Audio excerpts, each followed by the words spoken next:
Welcome to the Keystone Experience, everybody. We got special guests with us this evening from the Pennsylvania Game Commission. I know I'm going to screw up the last name, so it's Mary Jo Casalena. Yep, you got that right, Rob. All Wow. right. So how are you doing today? Oh, I'm doing great. As you were saying before, the turkeys are starting to gobble, and oh my, it's really fun listening to them. They're starting to they're the dominant males are really trying to keep their dominance, and then the jakes they're trying to figure out their voices, and they're trying to figure out their dominance, and who's gonna it's all a positioning game right now, right? Oh man, it's So cool. let's, I guess we'll start from the very beginning on how you got into being a turkey biologist. Yeah, actually, so I went to school, for not well for waterfowl and wetlands work, um, and so actually became a waterfowl biologist up in the northeast part of the state, and and and then this opportunity came up to be a turkey, for the turkey program. And I said to my husband, I said, I really like hunting turkeys. They're my second favorite species besides geese, to hunt. And he didn't want to live up in the northeast part of the state, and I wanted to, I wanted a new,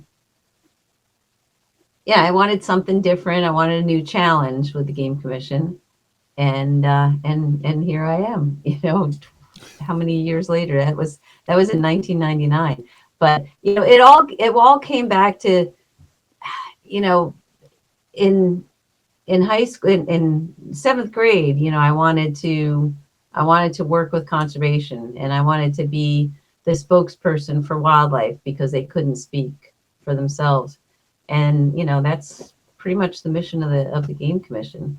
And I told my mom that I wanted to go to Penn State for my master's degree because I wanted to work for the Pennsylvania Game Commission.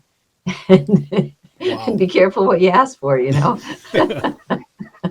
Well, I'm So pretty good friends with a lot of the game wardens around here. Mister Both the Bergmans, Mister Yusko, and it's funny because I'll text them guys and I'm like, hey, if you guys are still doing a turkey survey, hey, I seen about 35 or 40 of them over here, and you know, I'll go on the thing and I'll fill out the survey and stuff like that. But I'm kind of the same way. I'm a bow hunter, and then turkey season comes and everything just goes away. It's nothing but turkey hunting. yeah, And yeah. I try to go. I'm actually going to start my Grand Slam this year. I'm going to start in Wow. Florida and hopefully get one there, and then make my way over to Texas and then Montana and then I believe Nebraska. I think I can't remember. I can't remember Hmm. where, but so Wow. I want to try to get them all and someday get the, what is it, the Goulds? Is that the one that's in South America? Well, yeah, the Goulds is, well, in Central America, but there's also a few in Arizona and New Mexico. Oh, So yeah, but the chance of getting a permit for one in New Mexico or Arizona is pretty slim pickings. So yeah. so Oh, we were talked a little bit about how the turkeys here are starting to get in their, I guess you would call it their pecking order. yes. Is Yeah, it? it's good. I mean, normally February, March is when they start doing that. Oh, it it's so variable anymore, with these weather patterns, are so screwy. Um, but it does, but they typically do begin their pecking order type of work on, in their wintering flocks. So yeah, um, but in terms of that, so you have your wintering flocks usually until about mid-March. So so usually by mid to late February, they're really starting to get into it. And but now that it's getting to later February and early March, then you should start seeing the gobblers, confronting each other and really chasing each other around more. Um, and then come mid March, that's when you'll start seeing the flocks breaking up. And and right around now, we're almost at the end of February, and like early March, you'll start seeing the males create their breast sponge. That breast sponge will develop, and you'll see their barrel chests begin to develop, and then the flocks break up, and then and then that's when you've got full scale gobbling really starting. So, do they? Is it normal for them to gobble in? Like I was hearing them in gun season in Oh November. yeah. Yeah, it's funny because a lot of that has to do with day length. And so in the fall, that the days are changing, the day length is changing. And so you'll have those periods where it mimics, it's the same day length as it is in spring, and you have similar weather patterns. So it kind of fools them. But and so they'll gobble uh, a bunch in the yeah during the gun season, or even during, yeah, maybe towards, really not much in archery season. Sometimes, I mean, sometimes you, yeah, I know because my daughter. that's She does not oh, like where her tree stand is in archery season because the turkeys roost not very far from her, and when they fly down out of the roost, they almost take her out every time they come down past her. And uh, well, then come the the fall archery, season to hunt them, they don't right, show there's up. oh yeah, I was gonna say, there is some overlap there with the archery season and the turkey season. So, but oh So well. do they? They're not actually breeding right now, right? Oh, correct, correct. Because Yeah, you they're hear, not. I'm No. sure you've heard it going to these sportsmen's club. Why is the season so late? You know, Oh, it's not late. Biologically, the season isn't late. And that's the thing. I mean, just like any species, we have to manage the populations, and we have to allow the breeding to occur before we can allow hunting. And so we have to allow the males to breed the hens, but then the one thing that's a little bit different in Pennsylvania than it is in some of your southern states is that we don't bring the season in until the peak of what we call incubation, nest incubation initiation. So we know that the the peak of, well, about half of the hens are actually have begun incubating their nests right around the beginning of May. So that's why we open the season the first, May 1st, the Saturday, I should say, the Saturday closest to May 1st. So it's going to change every year depending on the calendar, but it's the Saturday closest to May 1st because we know that's when about half of our hens are sitting on and actually incubating their nests. We have so many hunters still in Pennsylvania that we don't want hens to be mistakenly killed, because a laying hen is gonna come into a call. mm-hmm. If she's incubating, that's it. She's on the nest. So and she's a lot less prone to abandoning that nest once she's actually incubating. So it's really to protect the resource. And unlike a lot of your southern states, well, I mean, there's a lot of hunting. There's a lot of hunting in your southern states, but a lot of your southern states don't have a fall season. So we have to be doubly protective because, we shoot, we've been harvesting about 30,000 turkeys on average in the spring. And then we still have, 6 or 8 thousand, a little less than 10,000 in the fall. So, that's 60,000 plus birds that we're harvesting overall. So that's a big harvest. Yeah, it So we is. have to, yeah, we do have to be conservative. Now, I noticed the last couple years I have a deer lease, and I'm down here in southwestern PA, and I have noticed more bearded hens in the last couple years on our property. Is that Hmm. like a common thing, or No, it's not. It's a recessive gene, but sometimes it seems like, and that was happening in an area.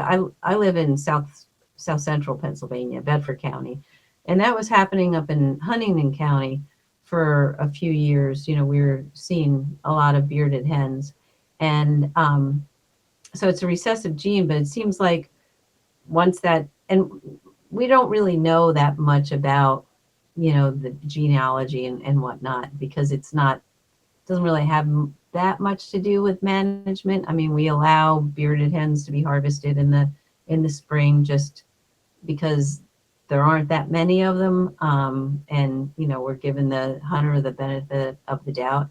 But it does seem to pop up and show itself, become a little bit more prevalent some for a few years, and then it'll die back down. So it'll be interesting. Tell me in a few years, if you're still seeing a bunch. But it also seems to be, it shows up in pockets more yeah? See, than. I'm actually in Westmoreland County. Enough, my deer lease is over in West Newton, so and Mhm. my daughter had taken a bearded hen 2 or 3 years ago, and then it wasn't 5 minutes later I shot the gobbler that was coming in, so we doubled up, But the Mhm. following year we had 3 or 4 on the property, because the one had Wow. she actually had 2 beards. I got her on Jeez. trail camera a couple of times, and I just told the guys, I'm like, hey, look, we've all shot turkeys. Don't shoot them. Leave them alone. I want to see them and see how long they go and see if they Yeah. actually have poults. Well, I mean, we have, and that's a good question. We've actually put transmitters on bearded hens, and they do successfully, hatch out. They do successfully breed and lay eggs and hatch. So yeah, so it's still a hen. And the other thing is, once she's a bearded hen, then that means she's an adult. You know, so it's, and it's those adult hens that are the ones that are producing the most poults on the landscape. So it is good to save them. So have we had like normal hatches for the last couple of springs? Yeah, actually, more than normal. We've had above average hatches. This is the fourth year in a row. So we're really, huh, we're sitting high on the hog right now. I mean, it's, I hope we can continue with this pattern. But I mean, we had 4 years in a row where we had bad hatches. We have below average hatches. Um, you know, it's it's hard to predict when we're going to have a good hatch, when we're going to have you can't predict when you're going to have a good hatch, when you're going to have a bad hatch. I'm There's so sure many the weather variables. has something to do with it. Yeah. Yep. Yep. The weather, but you know, like last year, we had a really good hatch, and now we don't have. Well, we have a lot of data, But we have Kyle Smelter. He's a grad student at Penn State, master's degree student at Penn State, and he's looking at he's developed a model where we have all these different variables, right? Because there's so many different variables that affect nest success. You've got weather, so we've got weather data. You have hen condition, so we have body weight at capture. And then of course you have habitat, and of course predation and whatnot. But so he's trying to look at all those different factors and seeing you know and then also disease. We've all of the birds that we capture and put transmitters on, then we take blood and take other biological samples, so we have disease prevalence data. um, so we can see if if they've been infected with a different diseases, and if they have co-infection with parasites, and how that affects their productivity. So, and then, look at disease prevalence on the landscape and see, how we can basically help our turkeys to be as disease resistant as possible. But then, another big factor with nest success is, of course, the habitat.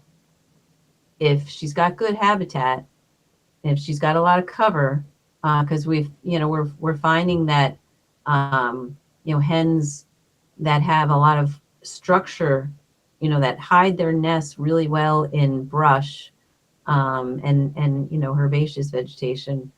If they have that structure, they can avoid predation, but also when it's raining out, they got cover, right? It's like an umbrella, right? Right.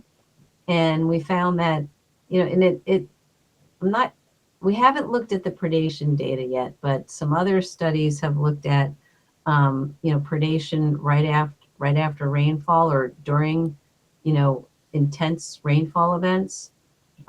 It's We have a wet hen theory, and once a hen, I don't know if you've ever smelled a gobbler when they're soaked. Mm-hmm. Oh, they smell horrible. Yep. Yeah.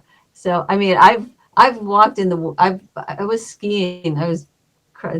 Here a little bit of a side story. I was cross country skiing with a friend of mine at Shawnee State Park in Bedford a few years ago, and I said, "Oh my God!" I stopped. I said, "Can you smell that gobbler?" And she's like, "What are you talking about?" I said, "There is a gobbler around here." I said, I can tell." And then all of a sudden we heard woof, woof, woof, and this turkey flew off, I mean, it was one of those, it was like toward the end of winter and it was kind of wet out, and yeah, and he was a soaked turkey and he really smelled. So, there's that wet hen theory that we're looking into, so basically when the hens are incubating their nests, 28 days of incubation on the ground, day and night, she's got to protect those eggs. And when it's an all day rain event, she can't really get up away from that nest because, the eggs are going to get cold. So if she's not in good habitat, she's getting drenched. And then a lot of your predation occurs at night with your medium-sized mammals that got their nose is what drives them. And if you've got a wet hen sitting on a nest, she's given a lot of odor for a lot of mammals to find her. So So, on our property, we would do a little bit of hinge cutting in the fall and stuff like that, and we do leave a lot of areas really thick in brush. I leave them that way for good. the deer bedding, you know, Yeah. and for them to hide in. And I do trap it hard in that thick, heavy stuff for, you know, our raccoons and our coyotes. You know, right now I'm having more fun night hunting these coyotes this year because I actually switched over from red light to night vision now, and boy, it's a whole different ball game now, you know. Mm. And I Mm-hmm. actually seen last year towards the end of turkey season, I had was calling and had a gobbler answering us, and I had a coyote come in. He come straight in and he went straight to the decoys and he never left. I scared the gobbler away, but you know, I made sure he didn't get to finish what he came in to do. So, Yeah. but yeah, I try to take That's care of as many predators as possible when we're out there. yeah. Well, I mean, if the and there's predators. There's always going to be predators. But then there's if people have the ability to take care of the predators, that's good too. But when it all comes down to it, she needs that habitat. That hen, that gobbler, they need that habitat. You were also talking about weather. Weather affects not only not only affect nest success, but then it can also affect poult survival and the young birds, the poults. Um, they're they're real precocial. They as soon as they dry off after they've hatched, then they can start moving around and feeding on their own. Um, but those first 2 weeks of life are really critical for them because they haven't developed their flight feathers yet. Okay. So they're so them the poults and the hen are on the ground 24/7 still. Still they once they're about 10 to 14 days old, if they've developed their flight feathers a little bit, then they can perch up on on low hanging branches. So at least you know they're away from some of the mammalian predators. And then as they develop more and more flight feathers, they can go higher up in the trees. But if they so they have to grow real quick. And so their entire diet is really protein. So they're trying to pick up bugs left and right. And when it's a cold, wet spring, you don't have those insect hatches. Right. So I mean, they can still grub, but they can't grub like the hen. They can't. These little tiny poults, they can't scratch. You know, Mm-hmm. so the hen's doing double duty, trying to scratch and trying to find them, little bugs in the leaf litter. That doesn't really work. They mostly have to be out in the fields, grabbing whatever kind of insects they can find. So when it's cold and wet, then that not only is there not enough food for them, but they have to feed longer and they're not growing as quickly. So they're more prone to predation. What Yeah. is when she's on the nest? Does the temperature of the eggs determine if it's a male or a female? Well, there's some research that's being conducted down south on that. And see, most of your turkey research has been done, with state agency monies. And that kind of research doesn't really rise to the top of the priority list for the state agencies, for putting money into it. So we there's a lot of stuff like that we still don't have much of a very good handle on. But it does look like later on in the summer, well, not summer, but later on in the spring nesting season, it looks like a higher percentage um, of the eggs will be males. So the theory is, well, it's it's warmer out then. So, but yeah, I don't know if that it's still kind of up in the air as to exactly how that the sex of the bird is determined. I do know that So we've been sending a sample of our eggs for, for our 4-year turkey study that we're on the last year of it. This is the fourth year this year. But the last 2 years, 2023 and 2024, we've sent a sample of our eggs down to the University of Tennessee. They're looking at a fertility rate study. And the first year we sent like 238 eggs and those were unhatched eggs from our nests, that, we don't disturb the hens until they've either abandoned their nest or they've hatched their nest. We're totally hands off. We don't even sneak up or anything. We just leave her completely alone. We've got the telemetry equipment. It tells us exactly where that nest is, so we can find the nest. It's a GPS transmitter. But and then last year we only sent 34 eggs, but so almost 300 eggs that we've sent them so far, 100% have been fertile. 100% have been fertilized. Wow. I was surprised. I didn't, and that's even, that's adults and juveniles. So yeah, so that was, but we still have a third year of the study, and University of Tennessee is using eggs from all different states. So at least we know our birds are laying fertile eggs. So Yeah. we have, I guess, the subspecies of the eastern, or we are the eastern wild turkey. Yes. Yeah. So how much of a, I don't know what you want to call it. Is it a personality difference? Are they than other birds? I don't know what you call that. Uh,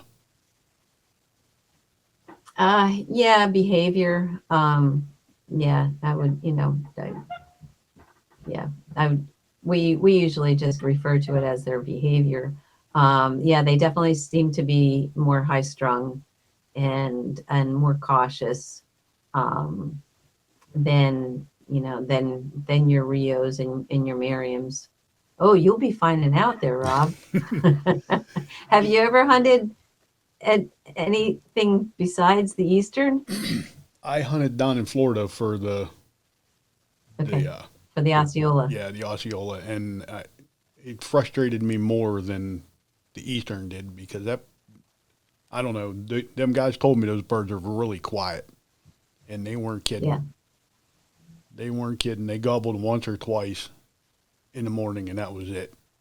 You know, yeah, most of the time you had to deal with the hogs. You know, yeah. I went down. I went down to Florida well, it was 19 years ago. It'll be, it'll be 20 years ago this spring, because I was 7 months pregnant with my second girl, and, and I got invited to this hunt from NWTF, and they just said, "Hey, we want you to join us on a hunt." And I said, "Well, wait a second." I said, "I'm going to be 7 months pregnant. I need it to be perfectly flat." And I said, because I said, it can't be anywhere like, in, you're not even Western Maryland or New York. And they're like, "No, don't worry. It's Florida." I was like, "Okay, perfect. I'm in." Count me in. But yeah, we got into hogs one afternoon. And that was the other thing too. Back then, uh, oh, that was before we had the all day season in Pennsylvania. And of course, in Pennsylvania you can't hunt on Sundays. And I shot my bird on a Sunday afternoon. I said, "Oh my gosh, this is like blasphemy in Pennsylvania." yeah, yeah. My first year, I went out to Ohio deer hunting and was sitting in a tree stand, and there was corn 30 yards away, and it was a Sunday, and we're filming, because we do film for this, and I said to the kid that was filming me, I was like, I said, everything we're doing right now, I just feel completely wrong about doing. I've talked to other guys in the industry like Philip Vanderpool and them, and Philip's like, look, if it's legal to do it in other states, then do it. Yeah. He's like, it's not going to change your success. And he isn't lying. I hunted for 7 days, and every Hmm. big buck that I seen never came to that corn pile. The does and Ah, all the young bucks were, but yeah. those old mature bucks, they know that corn's there, Hmm. and they know why that corn's there. They don't get Yeah. that big being stupid, you Right. know. Right. And I've noticed Yeah. that about gobblers too. Like at our place, Yes. we'll feed after turkey season for the deer and everything, but them gobblers Hmm. will stay away from the feeders. You know, Hmm. they'll let all the Hmm. young birds go feed, and then you'll see them later on picking the stuff up on the edges. They won't get too close to them feeders that kick on and off. So, Hmm. Hmm. but trying to think what else I wanted. The question that the one guy asked me was, what can a landowner in Pennsylvania do to improve the habitat for his turkeys on his Hmm. property? Hmm. Hmm.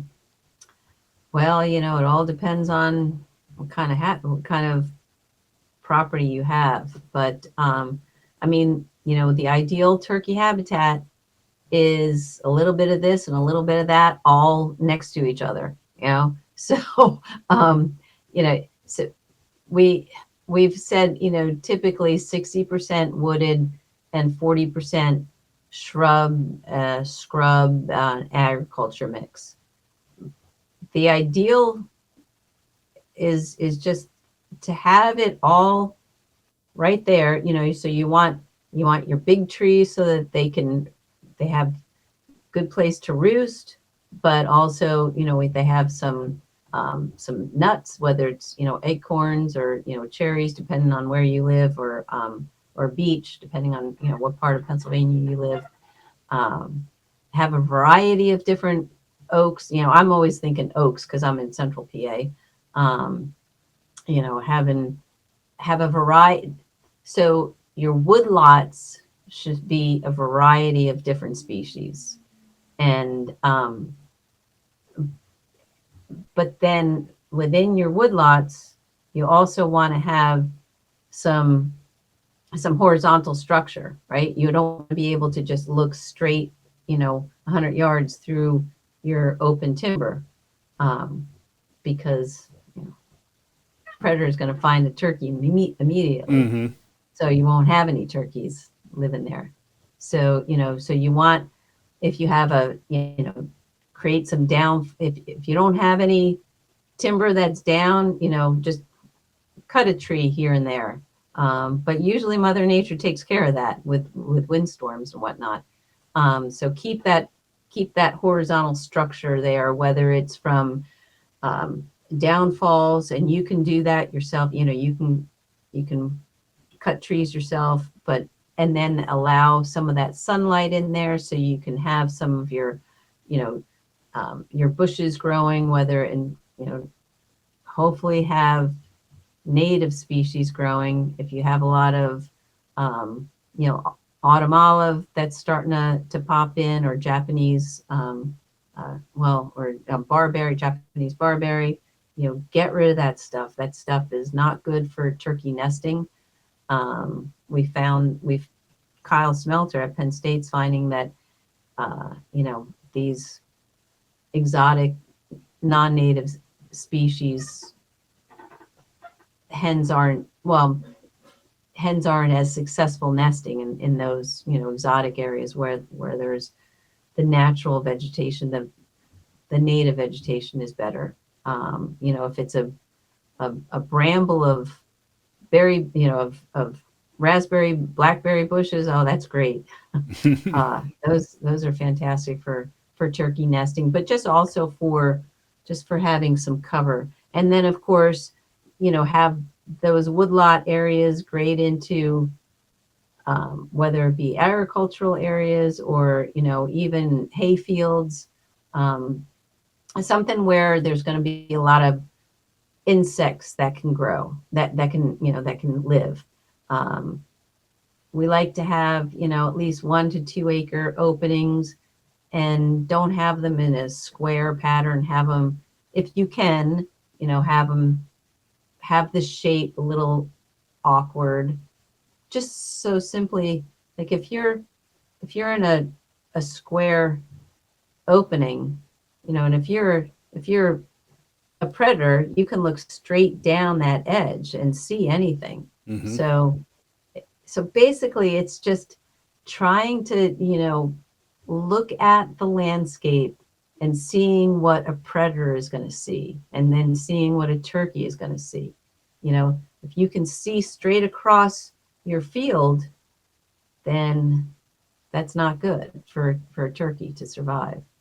So if they can, if you're the person who wrote in, if they could create some openings that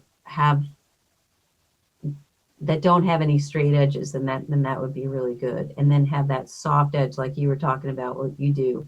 You have your tall timber, and then you have some shrubs, and then you have, some herbaceous plants, whatever that might be. You can have corn, you can have soybeans, but you can also have just, a seed mix in there, a perennial seed mix. Um, you know, we used to really think that, an entire field of warm season grasses is the best for turkeys. And then we realized, oh shoot, a little tiny poult can't get through that warm season grass field. So having some, just not having too much thatch. You hear about thatch. Yep. Thatch isn't good. And yeah. Um, so having areas that are open enough so that poults can get through. We've been creating some savanna type habitats too.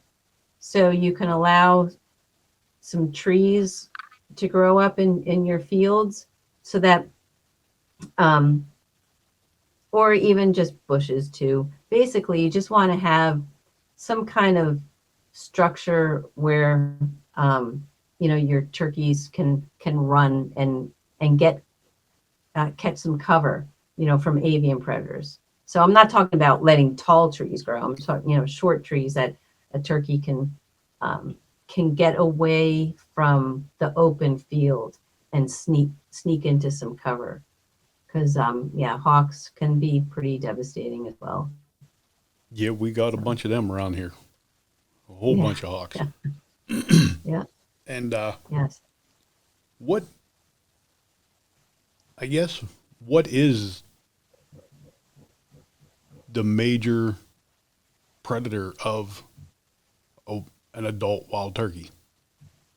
Would it be bears? Would it be coyotes? So well, for adult turkeys, um, bears do take nesting hens, but they're they're not, yeah, they're not interested in gobblers. You know, the a bear, again, it's their olfactory senses. Their sense of smell is really driving them. Just like your possums and raccoons and foxes and coyotes and bobcats, whatever. Um, so so nesting hens, they're subject to all of those predators that I just mentioned. Um, but they're and usually owls. Usually we don't see owls predating incubating hens. Usually, but and I'm saying usually because I have in my mind's eye, I have a photo of a hen that was nesting in a mature woodland, timber stand, and there was no cover. She was just up against a tree, and she got predated by an owl that night. But again, it was open, and there's that's the problem with having open habitat. So yeah, so owls usually aren't killing hens while they're incubating. They usually wait until they're roosted up in the trees with their bolts, and that's when they get them. And of course, owls can kill an adult male as well, because they can pick them off on the roost. But then, you know, and then of course, your adult males, they're very prone to predation during the spring breeding season because the adult males are the ones that are gobbling, they're making themselves present, and then they're, they got their, whenever they have their tail fan out, they can't see behind them. Right. So that's when you have your bobcats and coyotes, getting them. So yeah. And I did have one other question that somebody sent me. Mm-hmm. They wanted to know about reaping turkeys in Pennsylvania. I knew that question was going to come up whenever. Yeah. Uh, Yeah. So that's illegal in Pennsylvania. Yeah. So one way to think of it is, some people think of using, reaping with the tail fan as a blind, and because you're sneaking up on the bird. So there's two things with that.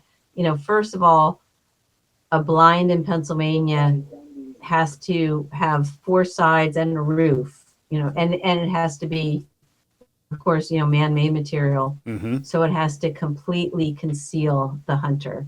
So therefore, the reaping, tail doesn't conceal you completely. And then the other thing about Pennsylvania is that there's no stalking of birds. Right. So, yeah. So, and there in Virginia, there was an incident where, there was a hunter actually got shot by another hunter who was reaping. And boy, you wonder how that happens. But I mean, you'd think, gosh almighty, that could never ever happen. And sure enough, truth is stranger than fiction. I remember. So it's very dangerous. And that's the other thing too. I mean, Pennsylvania, we still have 170,000 spring turkey hunters, so there's, and we're not getting very much sleep during the spring season, so Yeah. Your judgment might be a little off. Yeah.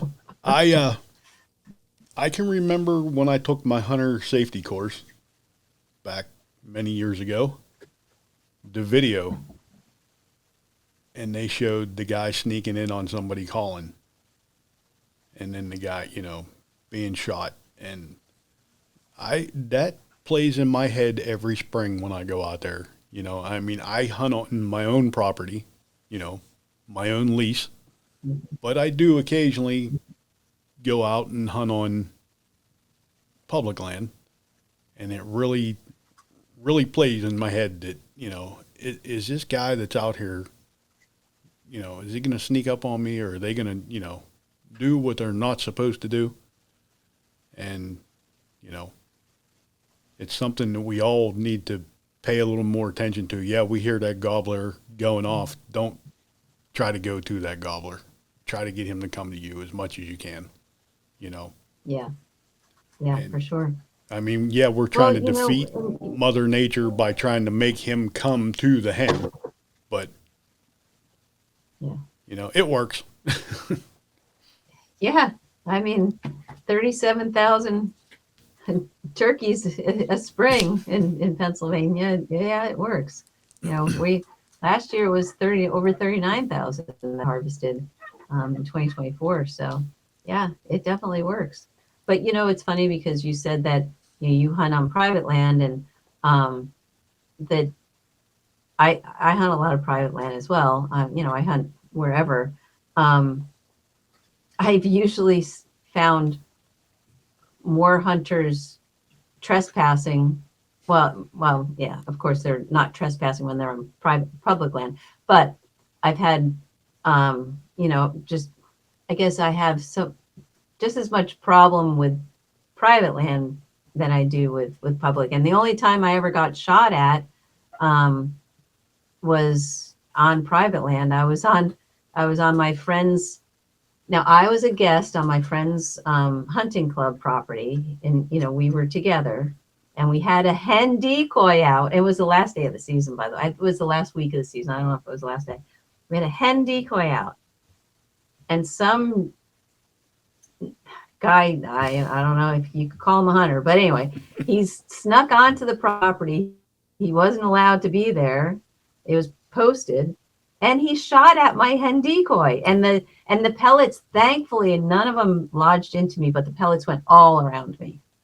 So, yeah, and that was a hen decoy. Wow. Boy, so Yeah, but that was years ago. I do use a full strut DSD Hmm. decoy, but I never, when I'm on public land, I never take that decoy with me. It's always just a hen Yeah, decoy. yeah, And hmm, usually I'll yeah. That's wrap a good. little piece of orange ribbon around her neck. Just, I mean, I haven't noticed it bothering any turkeys when they're coming into it. Hmm. I don't know if it helps keep people from coming to it. I don't know. I've been fortunate enough not to be shot at in turkey season. Not so Oh, fortunate that's during wood duck season, good. though. I've been shot a couple times in duck Oh, season. wow. Yeah. Huh. In Pennsylvania? Yep. Hmm. Yep. Yeah. I would. On a creek, Wow. you know, Hmm. uh, guys were on farther down the creek shooting at wood ducks coming up the creek and pelting Yeah. us. I mean, it was, it is what it is. Nothing stung. Nobody got hurt. But it's Hmm. just that thing. Guys coming in late after you had been there an hour before it got daylight, all set up with your wood duck decoys on the creek, and then you get them late hunters come in. Yeah. So it is what it is. Nobody got hurt. So Yeah. Thank goodness for that. Yeah. Hmm. I and know, we but yeah, I'm always hesitant to move. And when I was pregnant, that my same daughter, after Florida, when I was 7 months pregnant, she was born in June 6th. So here it's, in Florida, the season's open in March. Well, here it was May, and and I got to one of my favorite places. This was actually on my a friend's property, um, and I got to this tree, and I was like, okay, I'm parked here. I am so pregnant, I can't move. And that really taught me. I mean, I sat there. Those gobblers, I was hunting along the edge of a field, a hay field, and they would go down the hill and they'd come back up and they'd go down, and then they finally were just hanging out down out of sight.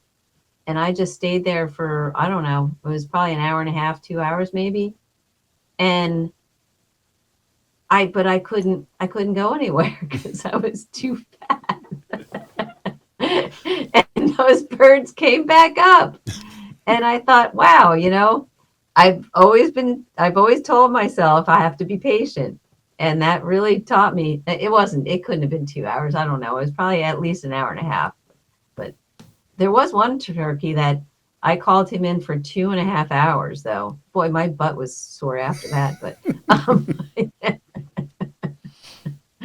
yeah. So I've learned over the years that, yeah, if you just stay still, they'll come. Oh, and have you ever done this where, this is before I learned that,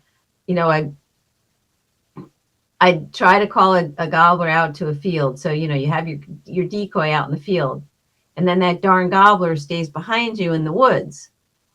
And so then I've done this where I've gone to try to reposition myself, somewhere else, deeper in the woods, and then he ends up going out to the field, and I never took the decoy out. And Yep. there he was, right there at my decoy. Yep. Yeah, Oh man. I had one last year. I had called that bird probably was 9:30 in the morning, and I called to him. It was the last week of the season, and he cut me off every time I called. He cut me off. He cut me off, and he was getting closer and closer and closer, and he finally popped out on the power line. Come all the way down the power line. There's a creek in the bottom. He stopped on the edge of that creek and just stood there for almost another 2 hours, gobbling, and would not cross that creek. And there's a wide open field between me and him. There's no place for me to go. So I got up and walked up over the hill away from him and started calling from the opposite side of the woods. And he went all the way down around the creek and came up the other side. And when he got up there, it was just a Jake. I ended up leaving him go. Because that would have been my second turkey tag last year, and I did not want to use my last tag on a Jake. So, but I'm glad you brought that up. Talking about Jake versus, a mature gobbler. So, we put bands on. We trap birds in the winter, and we put leg bands on them, and then we see what kind of harvest rates we have in the spring. And we got annual survival rates as well. And so, believe it or not, the harvest rates of juvenile males, of Jakes, is right around 10%, 8% to 10% of all the Jakes that we ban. That's how many we get in the harvest. Whereas adults, it's about somewhere around 30%, 32%, anywhere between 25 and like 35%, depending on what area of the state you're in. I mean, that's a huge difference. Yeah. That's huge. 8% versus 30%. right. And but it's great because, like you said, that Jake, let him go, because that Jake, they have really high survival. Mm-hmm. Over 80% of those Jakes are going to survive to become adult birds. Right. And whereas, you're less than 50% of your adult males, are going to survive, if you even just get rid of hunting season. How old do they usually live? Well, we haven't looked at that for this particular study, but the last study that we did from 2010 to 2016, it was only 3 years. The average life expectancy of a gobbler in Pennsylvania was 3 years. Wow. So if you're hunting a 4 or 5 year old bird,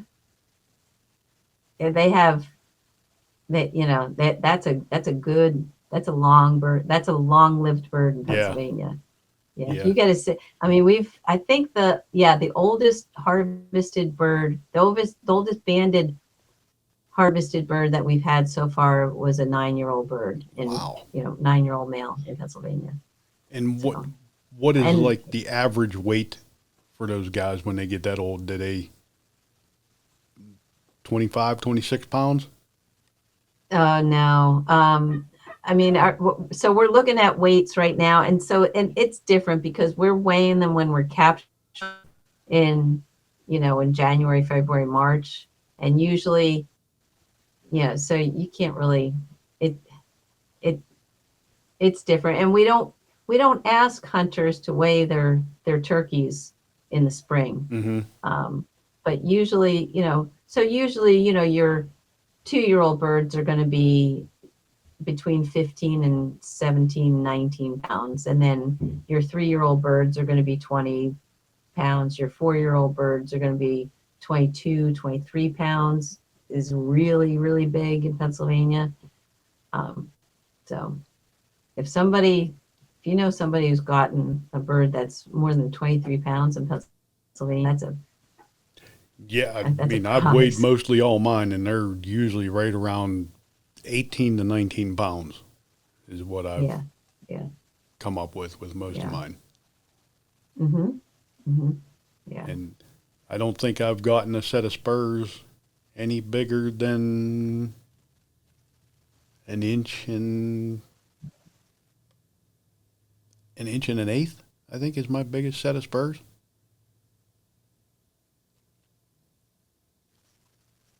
Okay. And I do have one bird. He's actually the bird I got mounted. He has one beard hair that is almost 14 inches long. So, Wow. yeah. Yeah. I know. Well, I mean, that's the thing with beards, they grow their whole entire life and they're dragging on the ground. So they're going to be breaking a lot. So, yeah, it's hard to, and that's the other thing too, with beard and spur lengths. Both of them can be so variable, because it also, for their beard, it depends on how long their legs are too, right? Mm-hmm. How much they're going to drag on the ground and break. But then the spur growth also depends on the habitat. If they're a mountain turkey going on rocks, dealing with rocks all the time, their spurs are going to be worn down a lot more than an agricultural farm turkey. I mean, so Right. yeah.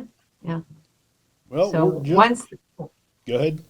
I was going to say, yeah, once they get to, to be more than 2 years old, we usually can do, Jake's 2-year-olds and then 3 years and older. Kind of, yeah. So, kind of like deer antlers, and they're so variable. Right. Well, we're right at about that hour, and I know you got other things to do this evening. Yes. And Yes. I really appreciate you taking the time out to hang out with me and talk turkeys. And is there anything you would like to tell the listeners, or how they can let you know any information or anything like that about turkeys, or how they can get a hold of you? Yeah. So, well, there's two things. There's the winter turkey sighting survey that goes from January to the middle of March, and that helps us to know where there's flocks that we can trap to put leg bands on. And I want to let people know that when we trap a turkey, that's all we're doing. We're just trapping them. We're assessing the bird, putting a leg band on them. In some areas we put transmitters on their backs, and then we release them right there. And we don't move them at all anymore in Pennsylvania. We don't move any turkeys. And people say, well, I saw you in there. You trapped birds, and now I don't see them anymore. Where'd they go? And I said, well, they were scared. I mean, we're netting them, and then we're handling them. We're putting this jewelry on them. They're like, yeah, I'm not going to go into that field for a while. So, Yeah. So they're still there. So that's the winter survey. And then the summer survey that we do in July and August, that's when we find out what the recruitment was, what, the poult production is. And that goes into our population model. So that's real important as well. And if you find a bird with a leg band on it, call that, or if you harvest one, call that number, and we'll tell you where and when that bird was banded. So that's pretty cool information for you. Yeah. It's kind of like a waterfowl band. Yes. Yeah, you get to keep the band. Yep. Mm-hmm. So, all right, I got to mention some sponsors real quick, and then I will shut this all down and let you go. All right, thank you. And I'm still learning all this stuff, so I think this is the one I want here. Check out these fine sponsors that help this show and make it possible. Apparition Sense, Chico Outdoors, Back 40 Seed Company, Gearhead Archery, Forget Genetics, Trapline Beard Oil, Weeby Knives, Wreck Broadheads, Coon Creek Trappers, Wilson's Wildlife Solution Baits and Lures, Redline Bow Hunting, Rack and Stick, Scout Tech, Excel Construction and Renovation, Warhead Arrow Company. You can also catch the podcast on Carbon TV, the Outdoor Call Radio, and we will see you guys next week. with another episode. Thank you for tuning in, and have a good one.